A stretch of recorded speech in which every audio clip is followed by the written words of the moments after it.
good afternoon, good afternoon, man. Once again, we're back with D.R.E.A.M.S Podcast, discipline, respect, education, accountability, maturation, and success. I myself and Jackie Mitchell got my co-host here, Mr. Scott Cloman, brother from the North. How you doing, my man? It's good, man. It's summer. It's summertime here in Edmonton, Alberta, Canada. So life is good. I see you with the mustard shirt on, so it must be warm. You know, Scott got the guns out. They say when the summer's out, guns out. You know how that goes, That's for my man SC. So looking good, that's what they feeling good, say. man. But man, today, man, once again, we running it back, man. We feature number 2 with my guy, Mr. To me, as I said, and I'll continue to say it, one of the best running backs that I've ever been around, one of the best running backs that ever come through LSU, Mr. Cecil Collins. Well, me and the defense used to go, Eddie. I called my daddy. This is it. This is it right here. That's why I ran 100,000% at practice. We're treating it with Cecil Collins. But this is Collins. Cecil the Diesel has 5, has 10. He's off to the races. If he gets back to form, they got themselves a good running back. The Dolphins select Cecil Collins. But only, the greatest thing about this is we have Miss Collins with Mr. Cecil Collins. So, man, we want to welcome you guys to the D.R.E.A.M.S Podcast. Thank you for joining us, man. So, today, I'm going to let Scott open it up. But, this is always a pleasure for me, having my former teammate, man, somebody I was jiving with. But man, a person of morals, a person of just a great spirit, great heart, man. And like I said, for those who didn't see the first one, go back and check that out. But I think you'll enjoy this one. So, Scott, I'll let you open it up, man. We go from there. Thank you for that great introduction. We got the Collins family with us, and I just feel blessed to be in you guys' presence, and thank you guys for coming on. Before I go into my first question, Cecil, must be pretty make you feel pretty amazing to.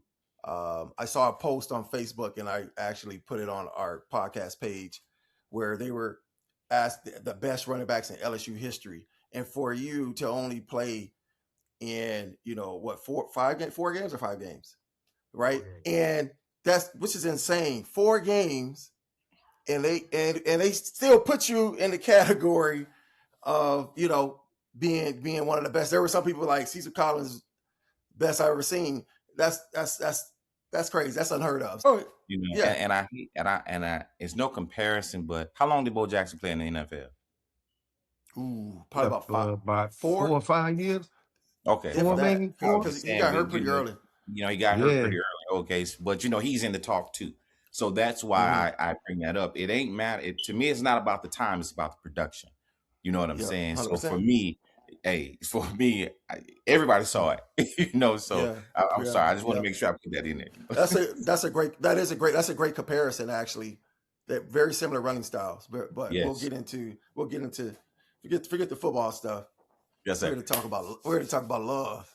Yo, come on now. So,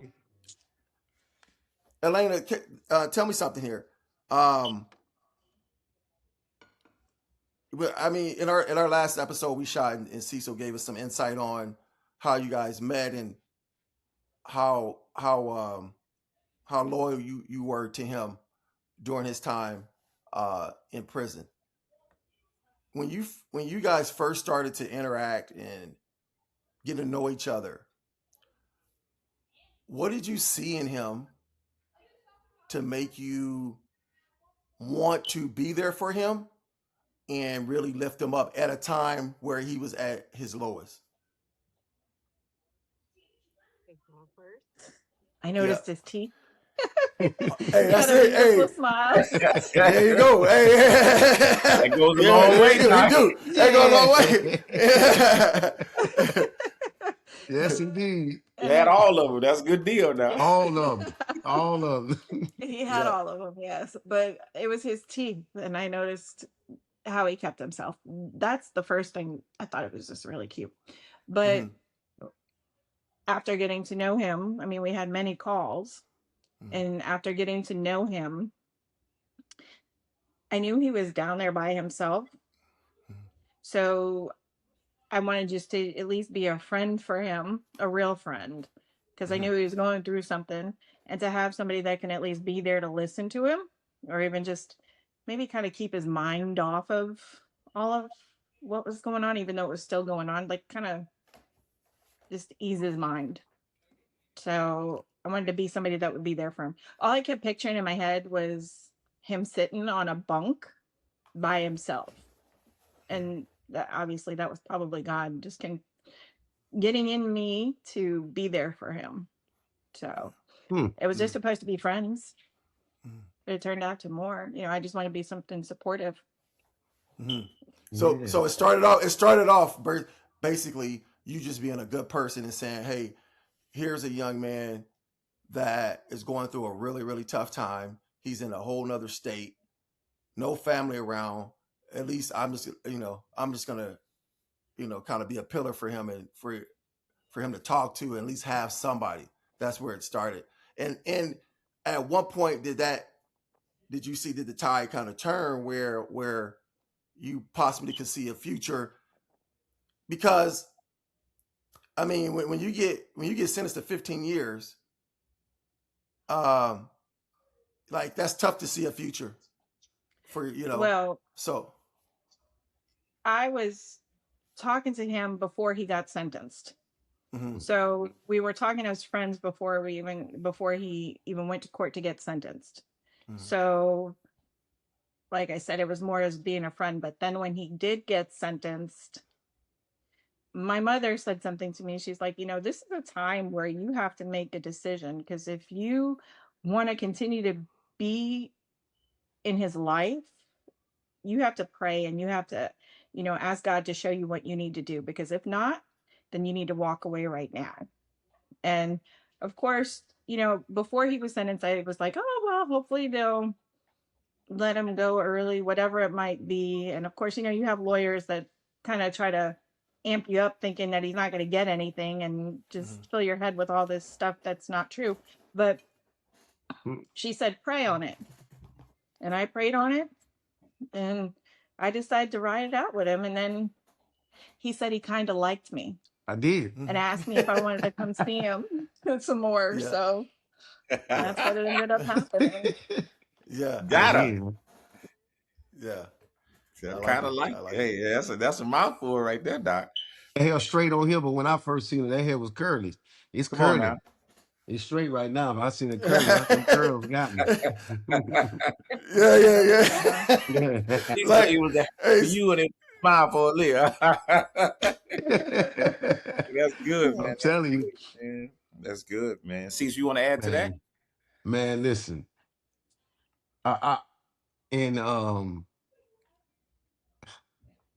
It was so hard for me to believe that she was gonna stick around, Even though she told me, she said she was gonna be there for me regardless, no matter how much time I catch, she was gonna be there for me. I'm not gonna say I didn't believe her. I couldn't fathom it. You know what I'm saying? I couldn't fathom it of a woman that I've never been with, only been talking to on the phone in the county jail and see behind the glass that she gonna commit to 15 years of her life committed to me in prison. And I was like, man, ain't nowhere in the world. So okay, whatever. I say, in my mind, I'm like, okay, we'll see. Cause I done had uncles in prison, family members in prison, friends, everything, cousins, everybody in prison. But growing up, I had uncles that was in prison, so I knew about prison already, I never experienced it, but, I knew about it. So when that happened, I was like, man, ain't nowhere in the world this girl gonna stay through this time. I say, okay. I'm gonna look. I had a partner, his name was Irvin McCray. And he told me, man, he said, man, you gotta make a decision, man. You gonna be with this girl or you not gonna be with this girl. Don't play with her. You make a decision to be with her. I said, yeah. I went to sleep that night. I don't know if you even know this is her.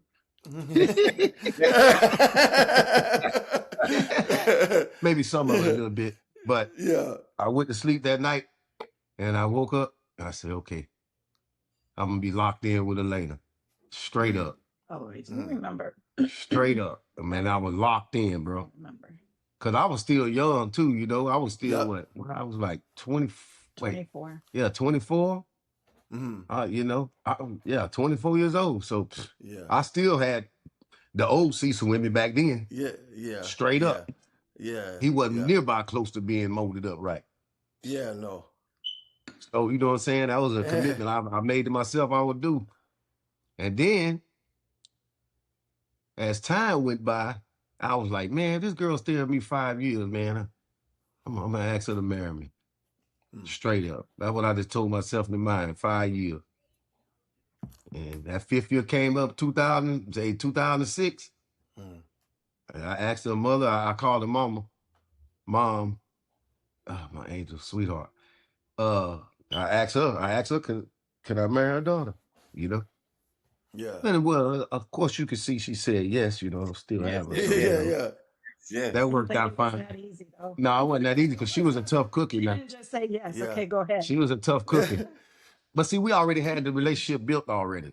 Correct. You know, with her and me was her and me relationship was like she my mama, that's my other mama, and I'm her son. You know, we built that relationship and we built that in prison, you know.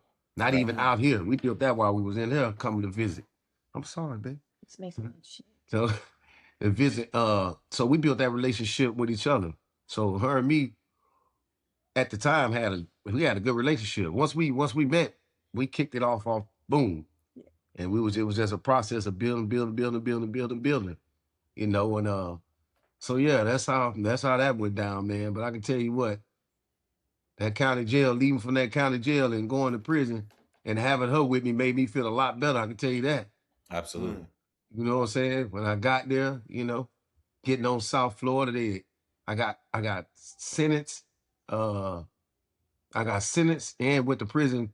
I got convicted, sentenced, and went to prison all in the same day. In the same day. There was no same week. The same morning? No. They didn't come back the same day. It was the next day. The next morning? Yeah, I saw it on the news, remember? Oh, you saw it on the news, sorry, man. So sentenced, I got convicted, sentenced, and the next day they came and police escorted me, sent me to South Florida. Right, it was like a movie scene. I was like, man, what's going on? Because usually I'm sitting in there because I've been sitting in the county for 15 months. And I'm seeing how the process go, you know. I'm seeing dudes get convicted and go to get sentenced in a month or two later, you know, something way longer than that, get sentenced later and then don't go to prison for a whole nother month. So dudes are sitting in the county 3-4 months, 5-6 months without even going to prison, getting sentenced and not even getting sentenced. So when mine happened that fast, I was like, man, whoa. There was no way I think it was going to happen that fast. But they said, I guess it was celebrity case, what they call it, celebrity case, but high profile case, put it that way. Yep, celebrity high profile, yep. So they took me down to old South Florida. They took me to South Florida, and I got down to South Florida. Man, boy, that's when you know what? That's when really reality really set in right there. I'm just thinking about it because when I went into that cage, bro, that cage when you get off the bus and you go in that cage and trade off everything. Everything, bro. Yeah. Everything you got, don't. Yeah. It's all going in there. You won't see none of that. If you keeping some of it you got, you ain't seeing none of that until you EOS, meaning end of sentence up out of there. Yeah. You know? Yeah. And then they take you, they put you in there like a herd of cows, all in there, ganged up all around each other. And then they put you, they put you when you came in the world, they want you to get back in that position again. Yeah. But Bunky. Yeah. Yeah. You know? Yeah. So I'm like, man, this is already off ripple. It's an embarrassing moment.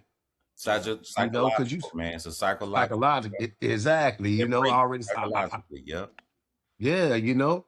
So it's a mindset they try to set off rip on you before you even get it behind the gates. Right. You know, I ain't see that at that time though, but I see it now. You know, just looking back on it. You know, so that was like, man. And then they took me straight to the hole. They put me in protective custody. They didn't want to put me on the compound because they scared something gonna happen. And I was in Miami, so there was a lot of Miami fans down there. Because you remember it happened when I was at Dolphins, so you know there was a lot of Dolphin fans in there. Yeah. So I guess they didn't know what was gonna go on or whatever, so they put me in that box. Man, I'm in that box. I'm like, first night I'm in prison, I'm in the box. What kind of mess is this? I'm stuck behind here. I still had a little attitude in me though. I was hot. I was mad at them people, and I told them, let me see classification. They got classification there, and I told them, man, listen, I don't want to be locked up behind the door. If I gotta do my time, just please let me do it on the compound where I can move around. I can see my wife, and it was like, oh well, yeah, my girlfriend. Well, it's wife now. I can't help but to say it. Yeah, but my girlfriend at the time. Yeah. So the classification came to see me, and they told me the only way you get out, you got to sign the paper saying we're responsible for nothing. You sign these papers and go out on the compound. I'm like, cool. Yeah. Signed on it. Next thing I know, college packing up. I was on the compound in South Florida. Man, dudes was before I got out, dudes was walking by on the breezeway. All you would hear dudes, free the diesel, let the diesel out of there. Oh God. That's it, baby. That's It it. was hilarious, bro. It was crazy, bro. I was looking out the window. Okay, I said, oh man, look at this. This is prison, boy. This is prison. That right there, I say, boy, this prison. You know? Oh man. But hey, you know what? I look back at I'm telling you, man. I look back at that experience, and for me personally, bro, it started off in a way of you try to keep you in the rut. Mm-hmm. But for me, bro, it was really good. Mm-hmm. It shaped me. Now the situation, man, oh my gosh. It was good for me, bro. It was really, really good for me because it stopped everything. And it made me become, it made me be on like, oh, I need my hands. It made me be like a straight arrow this way on this object, on this thing in life. A straight arrow this way on this thing in life. A straight arrow this way on this thing in life, and then bring them all together. That's what it end up being for me. It end up being that for me. Not in the beginning, the first 7 years, I was ridiculous on that. I was in and out of jail. I didn't care, Say he gave me 15 years, man. Listen, I got 15 years. I know Florida do 85%. I got to do 12 years and 9 months to the date. I ended up doing 13 and 7 months. 13 years, 7 months. 13 to 7, yeah. Yeah, I lost a lot of game time early on. I got some back at the end, but I lost a lot because I should have got out early because I went to the box so many times the first 7 years. For what? I'm sorry. I know Jackie got to ask this question. I just want to know what. Sorry. For what though? Not behaving, not behaving, still smoking. Oh, okay, but not fighting or anything. Dirty Ewans. Oh, okay. And did I even go to jail for a fight? No, I ain't go to jail for none of the fights I got in. You were fighting in jail? You had fights in jail? Yeah, I had fights in jail. Jail, Scott. Yeah, I just didn't know. I didn't think like. Gonna try him. They're gonna try him just because of you. Yeah, you always got that. Let me tell you, I ain't getting that many fights. I ain't getting that many. What I got? 1, 2, 3 fights. Maybe 3 fights. Yeah. One. Yeah. County. He only been in 3 fights. Okay. Yeah. It wasn't really nothing. I mean, I went 3-0 though. That's all that matters. That's all that matters. Look how she looks. All right, that means you won. So yeah, Go ahead, Jack. She talk about my mom. Go ahead, Jackie. Man, that's a great segue to the question, and man, this is what it's about. It's no format to this, so you know what I'm saying. Whatever y'all here, man, just keep it up. So for me, your wife said it earlier. She said God had to move her to make sure she was aligned, to make sure she was ready and willing to take this journey with you. So for the both of you, I would ask, what and where were the moments, or were there moments where you questioned God, and how did your faith grow through these moments? Because that right there is like you on the outside looking in, you on the inside wanting to be out. And like you said, your faith, she's coming evidently from a praying family. You, Cecil, you learned how to, maneuver and get to that faith level, in dealing with your now wife. So was there ever a question like God, like, hey man, like, and did that, What did that do for you guys? There were several questions. Ting, ting, ting, ting, ting, ting, Right, ting, ting, right, ting. right. Because you have to realize that Cecil was 24, I was 23. So I was still young, and I still had, I felt I had a life still to live, Absolutely. And at some point, Cecil didn't realize that he was the one that was locked up, and that because he expected me to kind of just, I don't want to say be locked up with him. Kind of. But you are Okay, certain kind time. of. When you're doing your Right. certain time with them, you are. I understand that. There were times where I still wanted to go and do things like go to Miami and stuff like that. And he was okay with it. And then suddenly it was like, oh, no, no more. And that must be after he decided that he was going to be with me. Right? But, and then there was also, attitude from certain things. Yeah. Not necessarily just because of frustrations that he would have in there, and he'd have nobody else to take it out on. So I was bad at that now. listening to it Terrible at that. and of course I would be like, it wasn't even like, why God? I wouldn't question him. It would just be like, this guy. That's all I kept saying, this guy. And he would always say, okay, well, fine, whatever. He'd hang up on me or I'd hang up on him, but he'd always end up calling back. And it would always be that I would say, sometimes people would say, well, he's lucky you're there for him. But it also came to the point where I was lucky he was there for me, because him getting to the point where he did not want me to go out anymore also stopped me from going out. And I could have walked down a different pathway in my life. Because, going to Miami and hanging out down there, it could lead to, other things like alcohol, drugs, all that kind of stuff. Because you're going down there and you're going to go hang out on South Beach and stuff. You're going to dance, you're going to drink, you're going to do all that stuff. But I could have, it could have gone the complete wrong path. I could have got kidnapped and killed, and that's what was happening during that time. Sure was. They were kidnapping good at that time. They were, and they would find. Yeah. I mean, that was part of what had happened with me. I was on my way to work, and there was something on the news where a couple was kidnapped on the beach. Oh. And they killed the husband and threw him out on the side of 95, and then the girlfriend was killed up in Boca. But I had like a breakdown at work because I was like, you know what? Cecil keeps telling me not to go out, and maybe it's not just for his own selfish reasons, it's maybe God working through him too. And that could have saved my life too. But, I kept seeing this guy sitting there by himself, like a lonely little guy like this on the bed all by himself. That's all that I kept picturing was him sitting on a bunk by himself, knowing that I could not walk away because it's obviously, I used to tell Cecil all the time, God has a plan. There's a reason for everything that he does. I don't have to know the reasons. I just have to go along with it. And people say all the time, I question God. I've never in my life questioned God.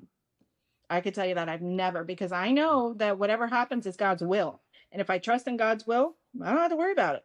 That's real. I mean, now granted, I might get like a little attitude-ish and get worried about certain things. Do? I do. I can admit it to everybody else, just not you. You don't have to, I know.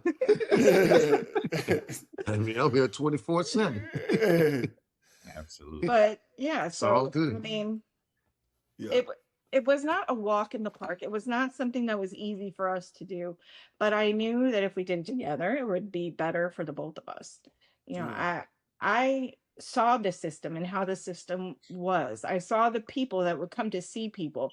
And I knew that Cecil's visits was what got him through, whether it be for me or somebody else. He needed somebody to be there for him, to come see him, to know that the world still does exist. It's not just prison, and whether or not he's out there with me.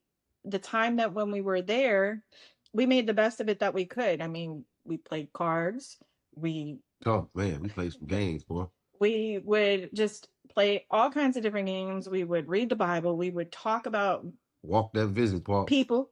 We would people watch, People make fun of people, People watch, make fun of people, all that type of all stuff. that kind of stuff. You know? So instead of it being South Beach, it was whatever prison he was in that I was going to every weekend. Friday night at 11 o'clock, I'd get in my car and I'd drive and go wait in the parking lot until 8 o'clock the next morning. So it just would be, and that would be for Saturday and Sundays and the holidays. And it ended up being, as Cecil, it's not ours. Oh, As Cecil said, you know, it was just, I don't even, for him, he said it's what molded him. And people say it was the worst thing that's ever happened to them being in prison and all that kind of stuff.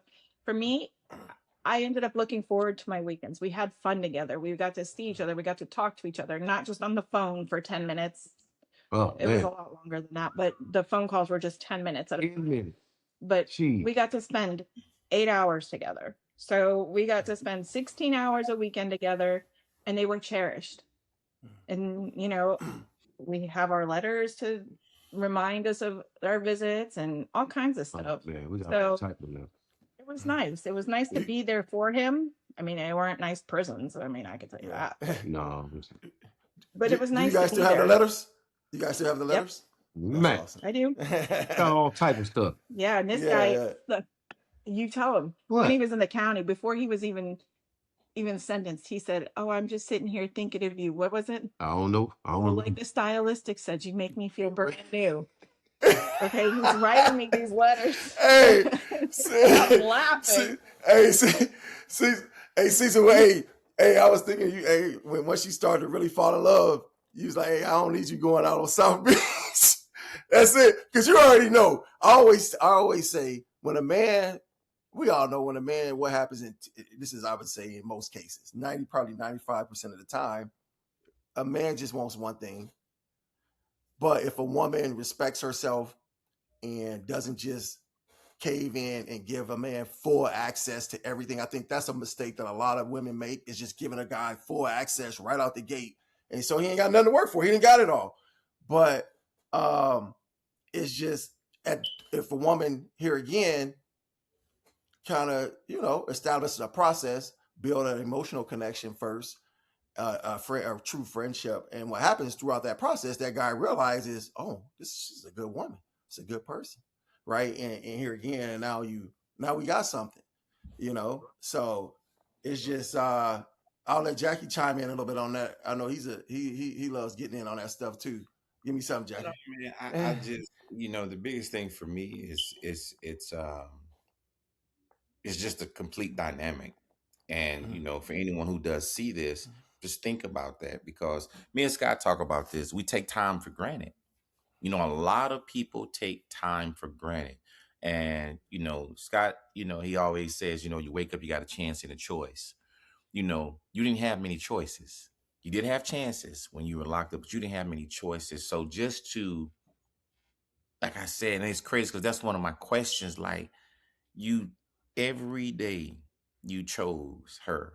Every day she chose you, in spite of, you know what I'm saying? So to me, the time that, like your wife said, that was built, the things that were done in that time frame, that's what has built you guys to where you are today, man. And it's amazing. Like, it really, really is. The card games, like you said, the drives, the 11 to 8, we got these 16 hours, like that time, no one can ever take that.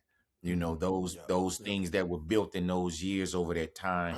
That's what I get emotional sometimes, you know what I'm saying? But that's what it's about, man. And so for anyone who sees this show, like this is what partnership looks like. You know what I'm saying? It's the, this is the 90-10, the 80-20, the 50-50, the 60-40. This is what partnership looks like, because as you said, Cecil, and I know, because I have, relatives that's, been locked up for a long time, and it's one day at a time.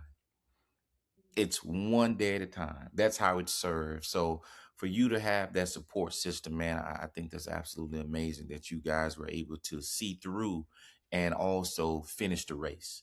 That's pretty dope, man. That's pretty Still dope. running. Still running. It's a marathon. Right. Just rocked out on our 20-year anniversary now, February 10th. That was 20 years being married, boy. Congratulations. Congratulations, man. Yeah, man. That's awesome. We've been together That's for awesome. 5 years, bro. That's Come on, man. Dang. 25? Hey, that's a smart. You don't see that. We don't see that too often in this day and age, right? People don't make it.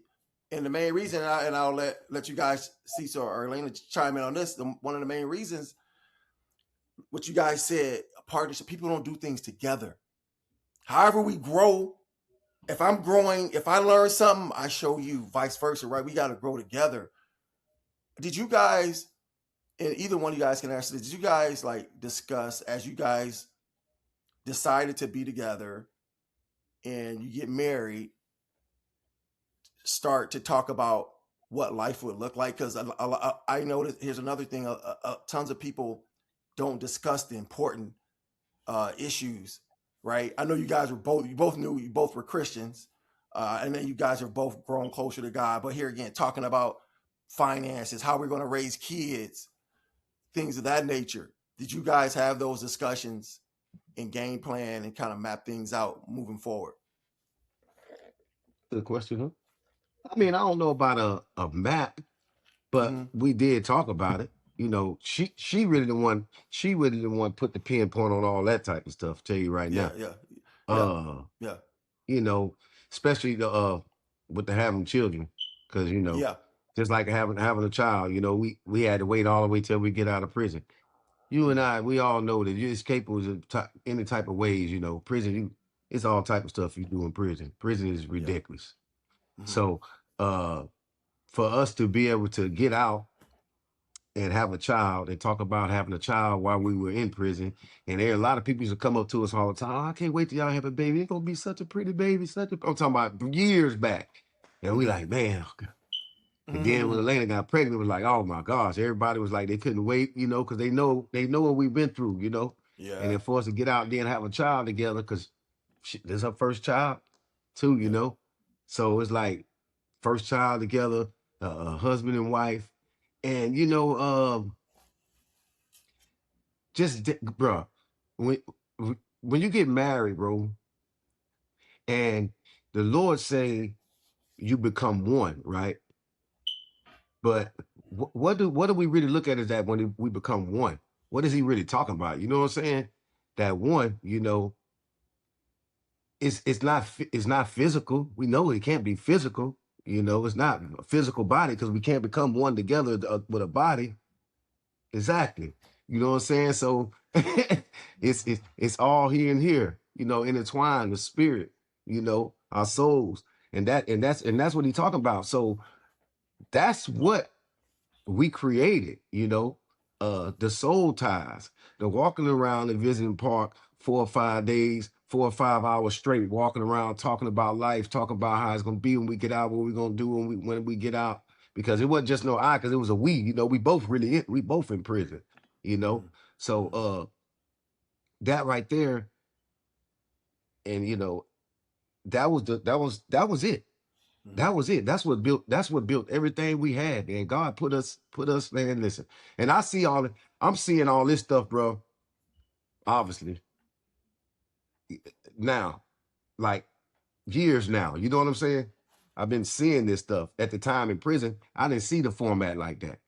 But when I got out, you know, that process of seeing it all, I'm seeing it as we speak. You know what I'm saying? So it's like, I see what he mean when he say that one, because you become one. You start to think alike. You start to act alike. If you got something on your mind, you talk to them, they come right back to you. That's just what it is. Then you become one, and then you can just you know, go together. A lot, and I've been. A lot of it is too that being in the situation that we were in most relationships. In a lot of relationships, especially now, when you meet someone and you're dating them, it usually includes sex. True that. Right? I can't say everybody, but a lot of people make it that way. With us, that was not something that we were even focused on because couldn't. So we had to build our relationship on communication. And because of that, we became friends. And it's all, if you're a believer, you know that you are supposed to wait until you're married anyway. So it forced us to be who we are, as friends. And then you be like the song, what friends become lovers, and and you're building yourself together. So things that people would do back in the day at 20 years old, getting married and having children at that point, we were doing at, well, Cecil came home when we were what, 35, 30, or 30, 36, 37, something like that. So we had a long time to get to become friends. And over time, we, of course, we're older, so we're not about playing games and all that kind of stuff. We didn't have time to waste because, like you said, time is precious. And if I wanted to have a kid, we had to do it soon. So straight up. And from there, we already knew. Was already down with that. Yeah. And we wanted to. It was fun. It was fun getting married. Listen here, boy. I've been in prison. I've been locked up. Man, listen here. You gotta be a strong man. Hey, I'm telling you, bro. Hey, I thank the Lord, bro, because that's the only reason why, bro. You hear me? Hey, only reason why. You know how strong you gotta be, man. People don't understand. Abstinence, absolutely. Abstinence, brother. Absolutely. And man, I don't know what they talking about. Man, listen. This is my type of get down right here now. So this leads talking about some magical. Man. So ain't no. So this is what I want to ask. What does trust look like now compared to when you were incarcerated? I have a lot more trust now than when he was incarcerated. Definitely. Yep, I do. But I can tell you this: when he came home, I had no trust. Correct. Absolutely no trust. He was back in. I understand he's back in the world. You know what I'm saying? No, that's a statement. No, Jack. She probably was like this. She probably because things. I'm saying. So that's a real question. No, I know for sure because our minds plays tricks on us. And I'm sure in her head, she like, is this fool gonna get out and just go crazy? Or is he gonna stay? So I can tell you, I used to tell people, I'm hoping for the best, but I'm preparing myself for the worst. Yep. Yeah. You don't know. And that's being. You don't know. And that's being honest. The thing is, he's my husband. Absolutely. Me, he's absolutely the most handsomest man in the whole wide world. Absolutely. And that's how it is. And I don't care what anybody says. I know that there were broads that were checking out my man, and it made me mad. I'm a different person now. I ain't who I used to be. I used to be. She like she's kind of dangerous. Yeah, it came out right there. It came out. But listen, man, that's what it's about, though, and that's why I asked that question, because being incarcerated is limited. You see what I'm saying? You can't go. It's nothing. But now we back in the free world. So that's why I asked that question. How is that trust? Because, and see, so I applaud you. And I don't know what happened. I'm not here for any type of detail. You ought to applaud him, because putting up with me, when he came home, I had to find my phone on his phone and everything. She wasn't saying. So yes, he deserves the applause. Yeah, no, I'm serious, man. But think about that. You said 15 years, man. Yeah. And so, as Scott said, she ain't put her life on pause, but she made this walking journey with you. So that is a real statement to be like, put your good eye on this guy, because just making sure, because I've given him this time. And for you to honor that, Cecil, hey, brother, hats off, man. That's what it's about. And that, hey, like they say, I'm gonna give you some claps on that, Doc. I'm gonna give you some claps on that, because that's what it's about, man. So, like you said, though, once again, we're going back to that time. We're going back to those moments. We're going back to those laughs. We're going back to those poems. We're going back to them letters. We're going back to those walks. All of that those chinks in the chain, man, just to build all that to where you guys are. Hey, man, I'm all for it, man. I'm all for it. So I get emotional. So I gotta stop talking brick now. I get brick by crying. For brick by sure, brick for by sure. brick. It's just and we kind of discovered this on part one with Cecil. Yes. It's it reminded me if I hadn't experienced what I went through with my current partner, I wouldn't have really understood, because we are just naturally sexual human beings, right? And we lead with that in a lot of cases. And this is for the first time, due to certain situations or whatnot with my partner, we chatted, talked as far as for a year, just talking, texting, didn't see her. And then we not dated, just kind of seen each other here and there for another year. Still hadn't had sex. So 2 years. So we didn't make that move. And so what it did, and why I can understand. He look at me, I'm serious. I'm serious. Why I can understand. And why I can understand. Jay, he know me, and he know I'm proud of Jackie it. know you proud of it. It's 30 years now. So when he said, my hat's off to you too, Scott. You get flowers for that, brother. But no, it made me understood, because it goes back to you guys' situation. You built that emotional connection when you're talking. Here again, if somebody would have told me to do that without experience, I'd make it out of my face. But when you establish that emotional connection, that true friendship, and what it does now, I'm not even really tempted, and I'm not even tempted to do anything. But I said this, and I told her this one time. I said, you know what I discovered?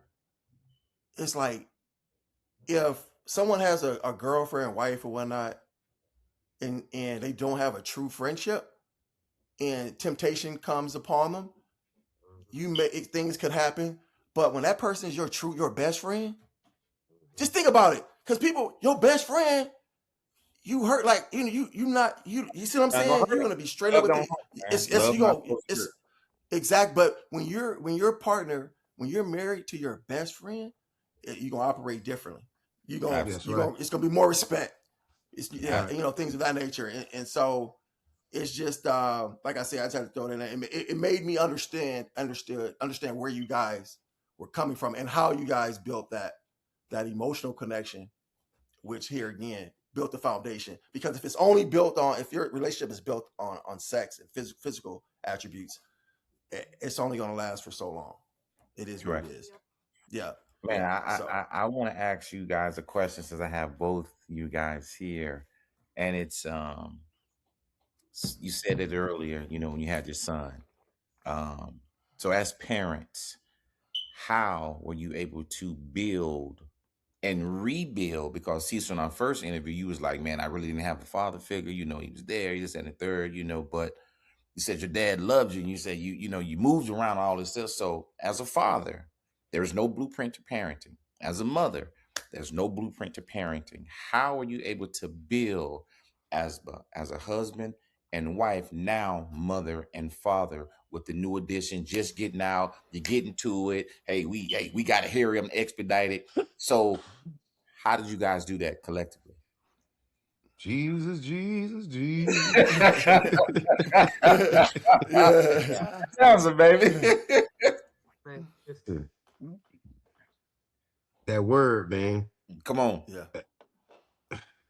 What's some of your favorite scriptures? If you're going to speak about the word, what's some of your favorite scriptures got you through that? When CJ was first born, we were going to church, but we weren't like living like we're living now. No, we were not living like that. So don't get it twisted. We were bumping heads because we were coming from still two different everything worlds. was still two different worlds. But the thing was with us is that Cecil was used to it being Cecil, and I was used to it just being me. So all my attention would always go to Cecil, and all of his attention would just come to me. True that. So now we're introducing a baby that needs our attention. So of course, attention started pulling away from us, from each other. So, and being a mother, and I know being a father and being a mother, we have two totally different jobs to do, but they're being a mother, there are certain things that you need. And at the time, I was trying to figure out how to take care of two people, not just, and it was him and CJ, not myself. I was trying to take care of those two. And Cecil said, women do it all the time. This is before he is who he is now. So he would throw out like stupid little comments.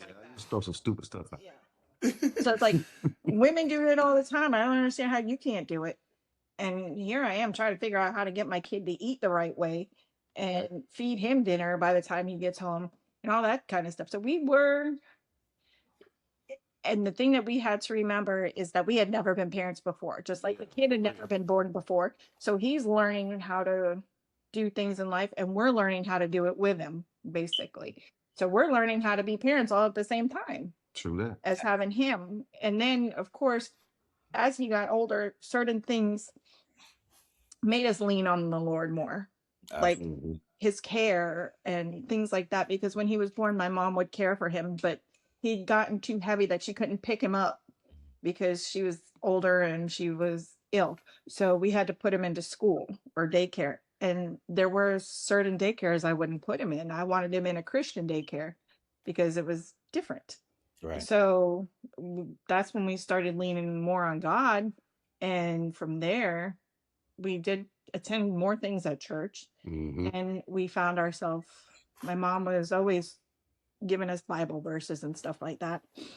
But as the years go on and the kid gets older, it's still more challenging. Absolutely. Every day. Boy, listen, More that is train needed. up a child. More is needed.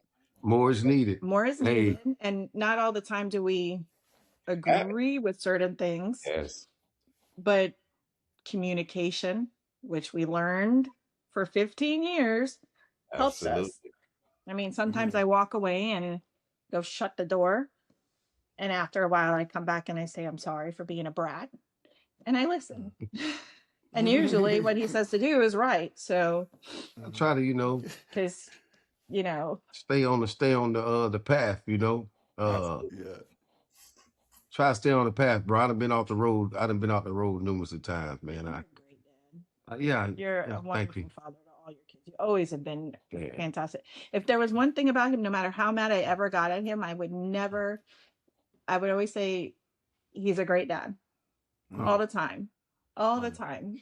That's awesome. All the time. Thank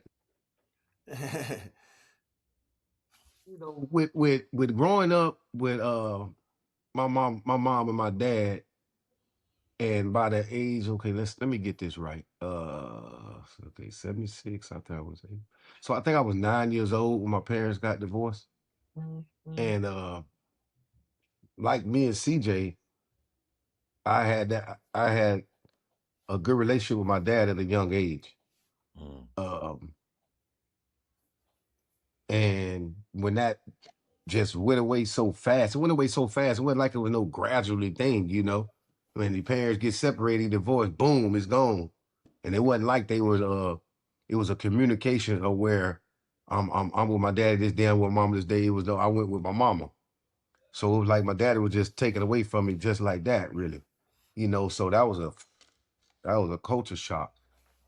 And be known, growing up like that, I didn't know at the time how much it was affecting me, I didn't know how much it changed my life and my reactions to things and my temper and all type of stuff. I didn't know at the time, but now looking back at it through my whole life and seeing how I had a relationship with my dad and when that separated, what happened in my life.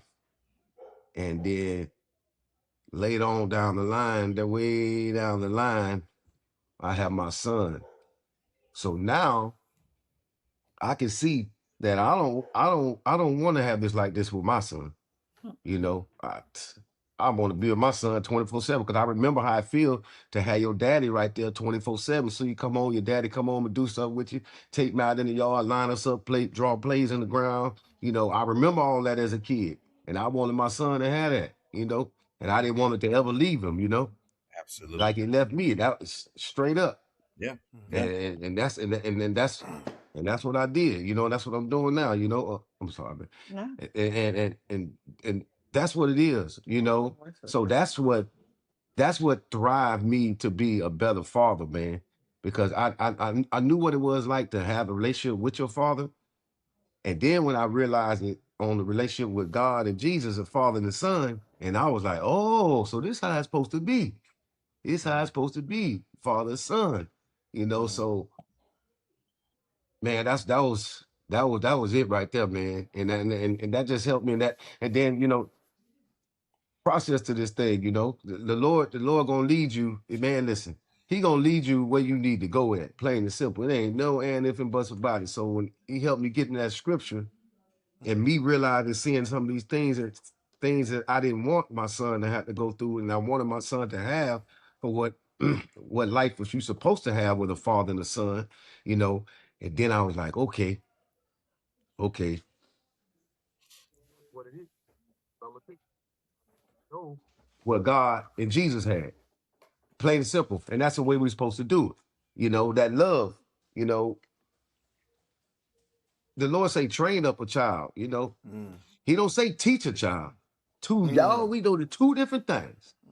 Two different things.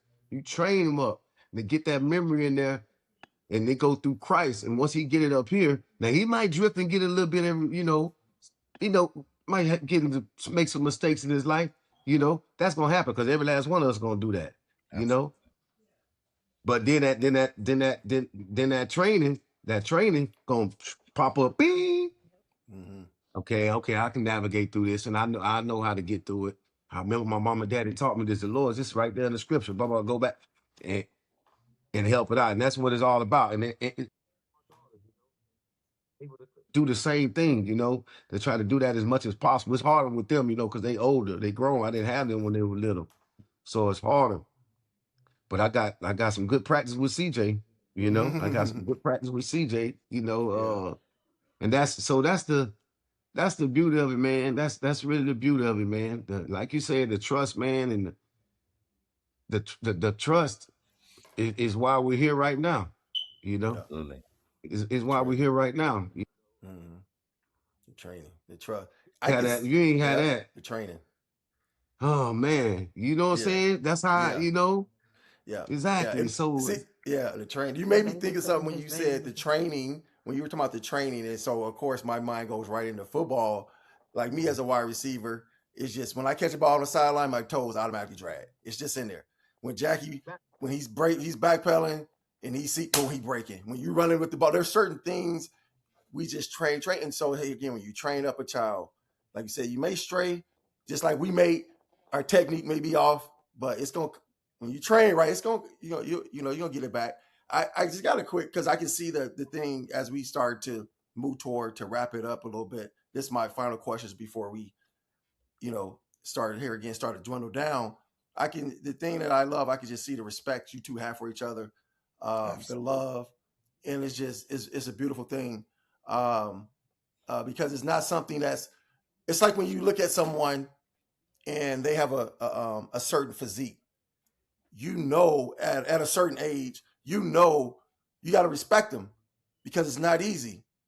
It just didn't happen overnight. It's years and years of work. That's what people don't realize. Some people in that relationship is years and years of work. You're constantly working.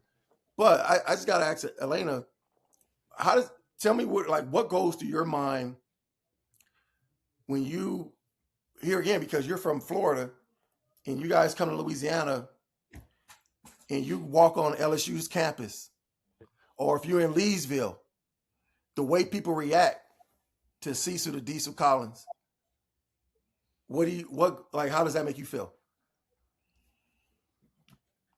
Okay, so I just look at him as Cecil. That's how I look at him. So I No Diesel. speak for him. No Diesel.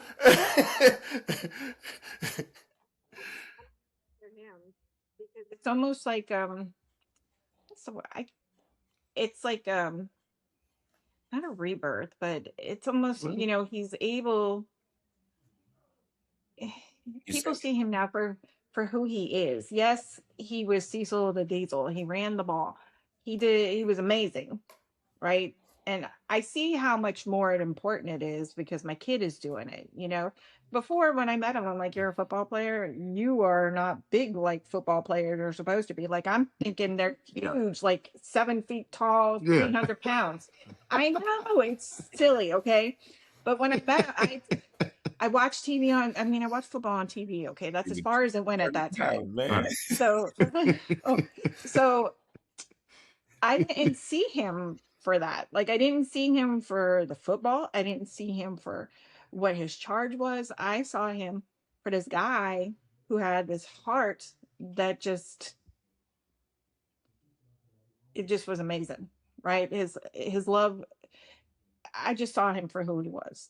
And I saw God in him.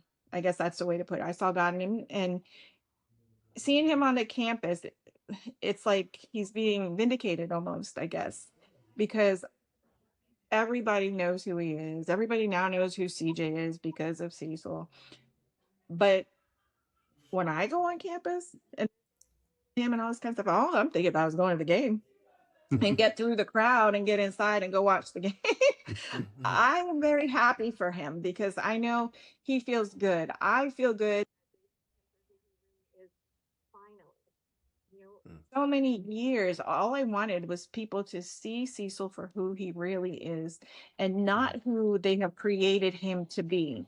Because he went in as a child, basically a child. He was 18, 19. How old were you, babe, when you got arrested? Whatever. He was like 20. Okay, so he's 21 years old. Now, when the kids all now say they're grown at 21, which we all know is not true. You do not make good decisions in your life. Some people do, but you make great decisions in your life at that age. You do stupid things. We all do stupid things, and I said it so many times. A lot of people do dumb things and they don't get caught. Not to say that what he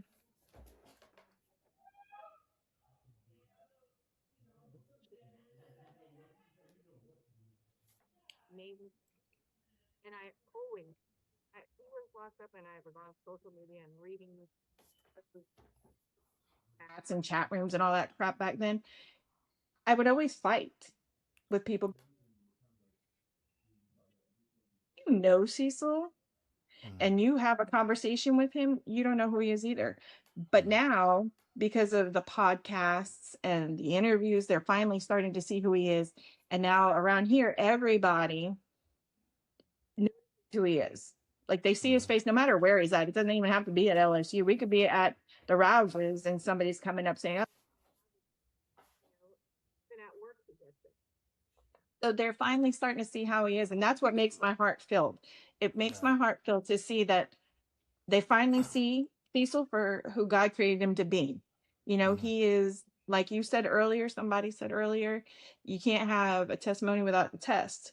You can't have a message without a mess, right? Absolutely. So Cecil has gotten through how many messes? Even when he was in prison, he almost died in prison. So even getting through all of that and being where he is today, I'm proud of him. And I know we're not supposed to be proud. Yeah. Should be proud. For you, and everything that life still has to offer you for you being you. Absolutely. In the world now. Look at God. It's still going, baby. Yeah. Jackie, you can Jackie, you take over this because, and I'm just going to make a statement. Jackie and Cecil played together in Miami, right? So, I guess 30 years ago. But I had never met Cecil in person. And the Cecil that I had heard about or what I perceived was, I'm going back to what Elena, like with you people getting to know him, totally different from what I thought I was going to get.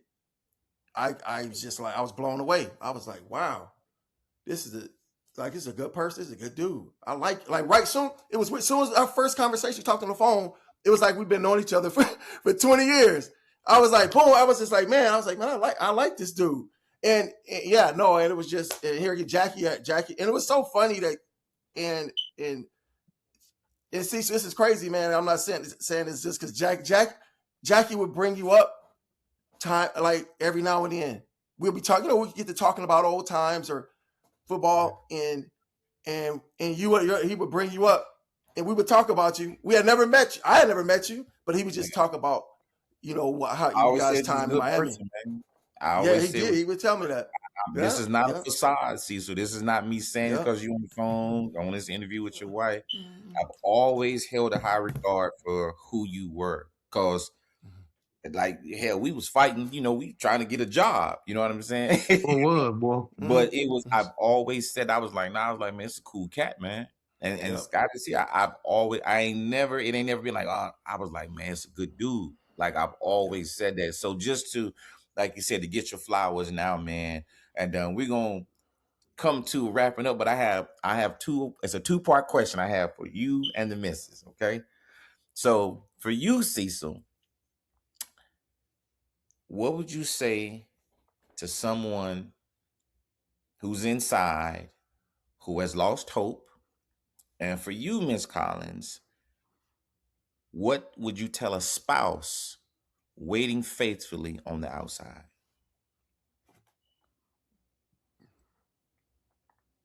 Hmm. You want to go first? Hope, man. That's a big word right there. It's a big You word, know, brother. You're absolutely that's a right. big word right there. Because that's a word, man, where a lot of people can't even grab hold of it, Correct. and to be able to grab hold of it and figure out really, really, really who you are, and have hope that um that you will succeed, of whatever aspect you are in life, and once you do that, then prayfully, you find Christ, bro. Because it's all that matter, So being in there and not having hope, bro, is almost like being dead, bro. I seen numerous of guys that was there that didn't get no canteen, when nobody sent them no money, when nobody coming to visit them. They didn't have nobody, literally nobody. They got to eat the chow hall three times a day. They got to be in there every single time the chow hall bus open, because they ain't got no money in their commissary. You know what I'm saying? So hope, you know, hope is it all. Hope that is a better day. Hope that you get your life together and get inside of here and get your mind right, and speak the truth to yourself that you are not perfect and you're gonna make mistakes. And society might judge you, but God is the ultimate judge, because He got His hands on everything. He got this thing sewed up tight. You know what I'm saying? And look at it as not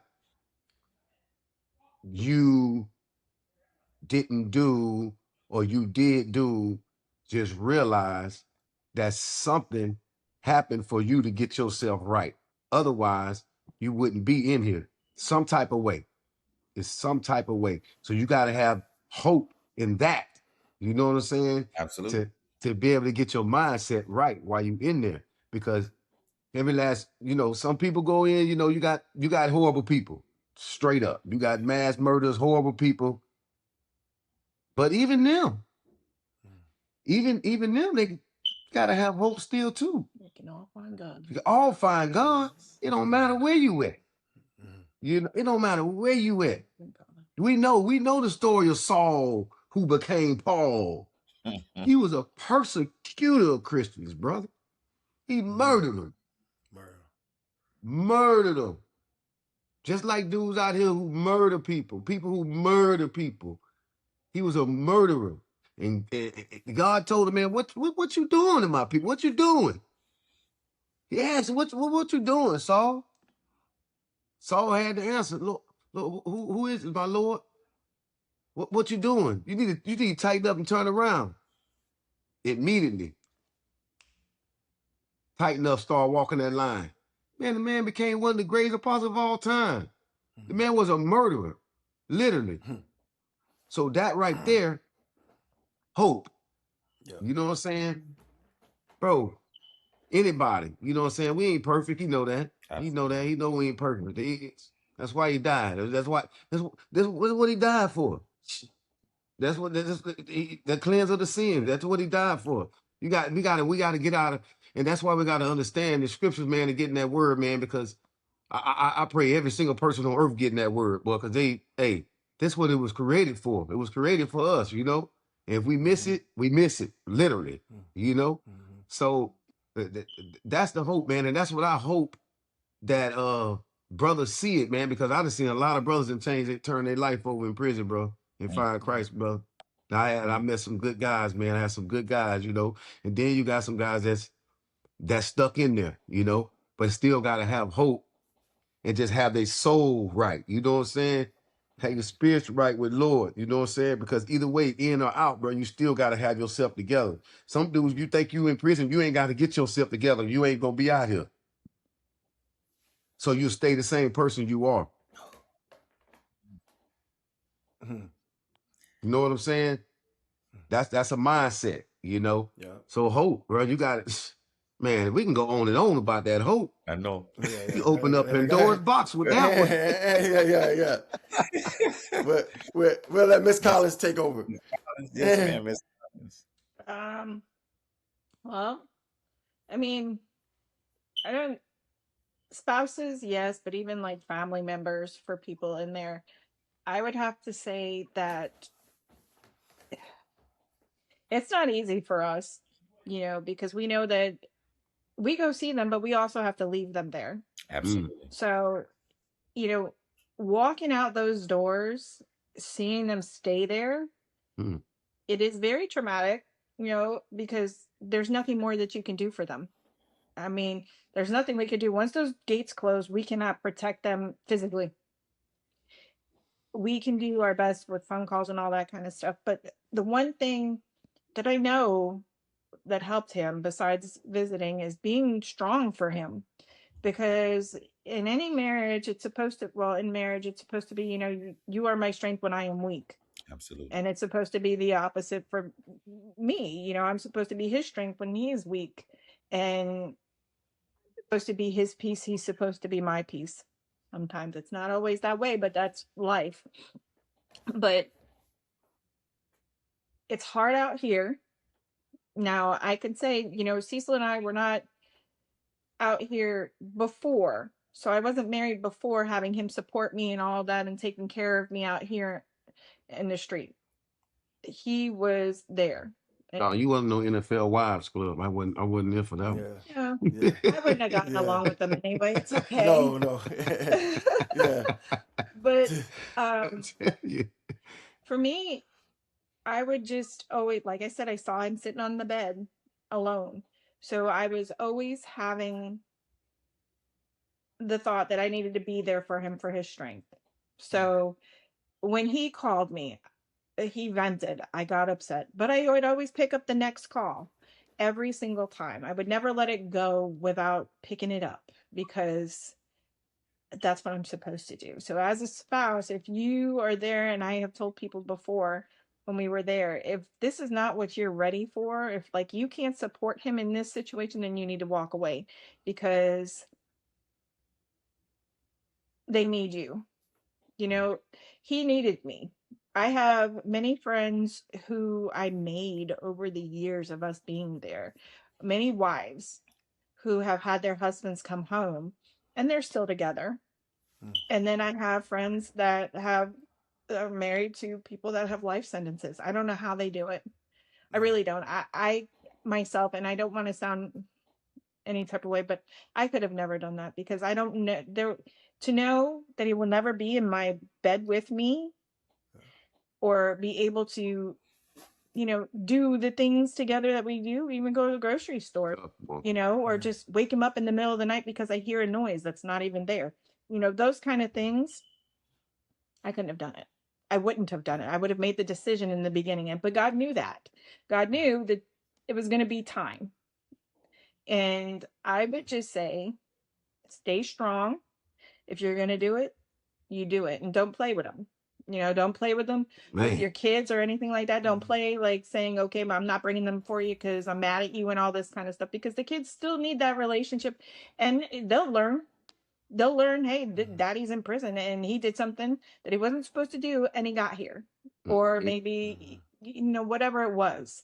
They'll see it, and that'll hopefully teach them a lesson as well to, you know, like he was saying, it's there, it's planting a seed, and it's not always a bad seed, but as they stay strong, because it's not easy, it really isn't. It's not easy to go places where you see people together with their boyfriends or their husbands, and here you are by yourself, and they're, oh, when's he coming home? What's this? Oh, he's got 5 more years. Oh, he's got 3. And then it came down to like, oh, well, he's only, he's been released, but Louisiana picked him up. When's he coming home? I don't know. Go to court. He's still not with me on the way home. Then we had to go again, and he finally came home. But there's a light at the end of the tunnel, and if the guy inside keeps the hope and the wife stays strong and she's his strength when he's weak, and, vice versa, when you get out, it'll work. It'll really work. I mean, it's a bump in the road, but hey. Still gonna be work. It's still gonna be work. When as soon as you step out that door, gonna be work until you leave here. Yep. Absolutely. You know what I'm saying? And I just, you know what I'm saying? Life don't come I that revert to go back to especially when you're married, you become, like I say, we go back to that comeback of being one. It's a process of being one together, working for the rest of your life. You know what I'm saying? Your natural life on earth, you know what I'm saying? In the flesh. So it's a nonstop, that God's something else, boy, because it ain't nothing like it. It ain't nothing like it's a work. Every single day it's a process of something. And see, that's why you and this is what I do, me personally. Man, I run when I come home, I try to relax as much as I can, but I always run a play through my whole entire day. Literally. I'm talking about from the moment I wake up to the moment I go to sleep. First off, the moment I wake up till I come home, then the moment when I'm home, I process that whole day. It's literally bump, bump, bump, bump, bump, bump, bump, bump, bump, bump, bump, bump, and look and see. Okay, I could have did this. Okay, oh, I did. Yeah, all right. That was okay. Yeah. And whatever need to go, throw it away. Whatever need to keep, and keep those there. Throw that there. That's over there here, and keep you on the product every single day, bro. Hey, that's good. I'm gonna do that. Yeah, I do it every single day. See, hey, since you've been doing that your whole life, we gotta I'm gonna let Jackie close and wrap it up. But you've been doing that. Just think about this. You've been prepping. We prep for the whole week. We installing the game plan. We're not just running out on the field and saying, "Hey, we're going to beat University of Florida." That's right. We installing the game plan. This is what we're gonna do on 3rd down, on 3rd and 2, on 3rd and 7, on 2nd and 7. This is what we're gonna do, and we go out and we try our best to execute that. Are we gonna be perfect? No, but then we look and say, now we play the game. After the game, now we go back and revisit the film. Okay, this didn't work. Let's throw that out. This did work. Right. Let's keep doing. Yeah, right. And that's what we're doing, right? And now that's what we're doing. And look at that process. And we keep getting better. And the goal, we keep getting better. That's right. To win that championship. See what I'm saying? Win that championship. So there we go. Win that championship. There we go. Look man. at that. Look at that. Hey, look at that's the preparation, boy. I tell you what, man. He got it sold up, baby. It's sold up. Yeah. There you go, man. Yeah. Jack, let Jackie take us home, Jack. Oh man, I love this, man. I can, I talk about this next week, But as I stated, man, I just want to applaud you. I want to applaud you both, man, because as Scott just said, it's the preparation allows your process. Your process allows your elevation. Your elevation allows your peace. And the thing about it, man, what you guys have done, what you two have built, you're building a living legacy, whether you know it or not. And it's this thing that I ask people all the time. I'm not going to ask the question, but I'm going to share it with whoever sees this. I saw something a couple of years ago, and it says, which is harder, being incarcerated or being in the real world? Because see, when you're incarcerated, it's fixed. See, when you're real world, you're dealing with real problems. So as your wife and both of you alluded to, you dealing with the emotion, you dealing with the temperament, you dealing with the bills, you're dealing with the kids, you dealing with that. And I'm not saying being incarcerated is any worse or any better, but there is a schedule. You know what I'm saying? Like you said, it's here, it's your 3 meals, it's this. Depends if you're in 23-hour lockdown, you're in there. If you got 1 hour play, so it's kind of set, but I just applaud you both. I applaud you both and whoever else is with you along this journey, that you are able to see each other clearly, transparently, lovingly, just God-fearing, and being able to align and continue to have this 25 years of matrimony. Like you said, it ain't perfect. You show me one perfect marriage, I'll give you $1 million that I don't have. You know what I'm saying? I'm telling you. Perfectly imperfect. Yeah, perfectly imperfect. Exactly. Right. Yeah. Yeah, that's the key right there too. That right there, that perfectly imperfect. That was one thing. And man, you know what that John? Remember, they have to. It's okay. It's okay. This is what we do. From the John Legend song, perfect. That when he say, what did he say? He love your perfect imperfections. Yes. Perfect That imperfect. was the thing that I learned, bro. Yeah. That was the thing that I had to learn about it and with my. And I think that is huge in a relationship. You know what I'm saying? In a marriage. Absolutely. Because it's going to be some things that we might not like about each other. Absolutely. It might be some things that we might not like about each other, but you Right. got to be able to love it and work together. Okay, babe, let's talk about that. You talk about this and you working, and then you just working together. Absolutely. It's just what it is. You can't change nobody. I remember I used to try to make Elena be like me when I first started. You can't make nobody be you. Yeah. That's crazy. What was I thinking? Yeah. Right, babe? Yes. She said, you know what I'm saying? It was When I got that, it was like, oh, okay. Okay. And I started doing that, man. Hey, man, you know what? Before we wrap it up, bro, I just want to say, bro, thank y'all, bro. Because y'all boys, man, y'all doing what y'all do, man. I love being on here with y'all. I enjoy y'all boys, man. It's like our spirits all connect too, brother. It's a brotherhood, man. Absolutely. And I'm always lovely to be on here with y'all. I'm glad we got to get my beautiful wife on here today, Absolutely. man. But I tell you what, man. It's been good, and it's always good for the soul, Beauty. Absolutely. when you got like minds and on how he connect good people together, Yeah. and you could just talk comfortably, and just enjoy your time. And it's good when you find people that's real, people that are real, and people who are people in America, and the people in the world, period, are scared to be who they are. Right. Man. You know what I'm saying? Yeah. And to get that, bro. We yeah. Talk about it all the time. Man, I know. I know. I was trying to. Man, dang! Every time our last episode, most of our episodes is 45 minutes, and we only gonna go 2 more minutes. I know we got it, but we just witnessed one of your LSU brothers get fired from ESPN, Ryan Clark, for being who he is. Period. So what that does is make people scared. I can't be myself. Because what this person gonna think? To be yourself. Right. Yeah. You know what I mean? But one thing I can say about everybody on this show right now, you can say anything you want about me, you guys, Jackie. The one thing they can't say is we're not authentic. Nobody can ever say never. This person, he was trying to do this, or he was fake, he or she is no. Like we're authentic people. We're gonna be who we are, and either you love us or you don't. And everybody's not everyone's cup of tea, right? Absolutely. So, but yeah, man. Well, D.R.E.A.M.S Podcast, Locker Room to Reality, Discipline, Respect, Education, Accountability, Maturation, Success. Man, this was We could have kept going for 3 hours, but obviously we can't. Come back, we hey, can't. we better but bounce back to round 3 then. It may be around 3, man. It may be around 3. CJ.